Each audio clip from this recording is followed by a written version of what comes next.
Éric Ciotti, c'est peut-être l'une des petites pépites du jour, qui demande au candidat LR de se retirer en Corrèze. Alors pourquoi il demande au candidat LR de se retirer? Tout simplement pour que François Hollande ne soit pas élu. Il a réagi dans le candidat LR, qui est le député sortant, le député sortant LR. Il demande au candidat, à la candidate RN de se retirer. Et il y aurait un coup du Rassemblement national à retirer la candidate RN, parce que comme ça, le député LR retourne à l'Assemblée et il en doit une, si vous voulez, au Rassemblement national dans une hypothétique coalition. Surtout que la candidate RN, elle a fait polémique récemment. Ça, c'est de la magnifique tambouille, mais il faut aussi rappeler que le RN a 2 points d'avance sur LR, donc c'est un peu compliqué. On a François Hollande qui a 36, la candidate du RN qui a 30, et celui, donc le député sortant des Républicains, qui a 28. Donc c'est aussi difficile pour le RN, qui ne veut pas faire de tambouille dans ses élections, de ne pas se compromettre dans ce jeu. Oui, et en même temps, cette candidate RN n'a quasi aucune chance d'être élue si cette triangulaire se maintient.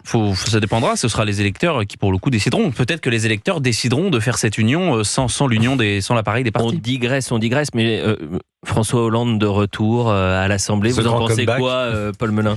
Écoutez, là, si on dit aux Français, vous avez dans quelques jours le grand retour de François Hollande et une potentielle coalition qui irait des amis de Fabien Roussel à ceux de Sandrine Rousseau jusqu'à Édouard Philippe, Laurent Wauquiez, Xavier Bertrand, Valérie Pécresse, là, je crois que les Français, vous les mettez dans une sorte de train fantôme politique. C'est-à-dire qu'ils vont vous dire, non, c'est pas possible. Et vous allez mettre du carburant dans le moteur du Rassemblement national. Parce que les gens vont dire, là, c'est plus de la tambouille. Moi, vous savez que j'aime pas trop ça, la tambouille. Mais là, je sais même plus comment est-ce qu'on peut appeler ça. C'est une batterie de cuisine politicienne. Oui, c'est une bouillabaisse un peu indigeste. Et je pense que si on veut faire gagner le RN, on peut faire ça, effectivement. Une grande coalition qui n'a ni queue ni tête. Franz-Olivier Gisbert, ce retour de François Hollande, vous en avez pensé quoi ?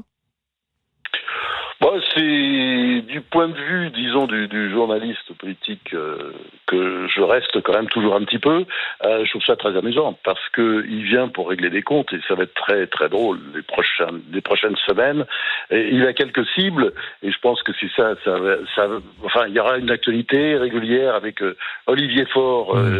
Qui l'a trahi, et je pense qu'il y a un côté comte de Monte Cristo chez François Hollande, qui revient pour régler ses comptes avec Macron, bien sûr, avec Olivier Faure, le premier secrétaire, et puis bien sûr avec son ennemi historique, irréductible de toujours, qui est Jean-Luc Mélenchon.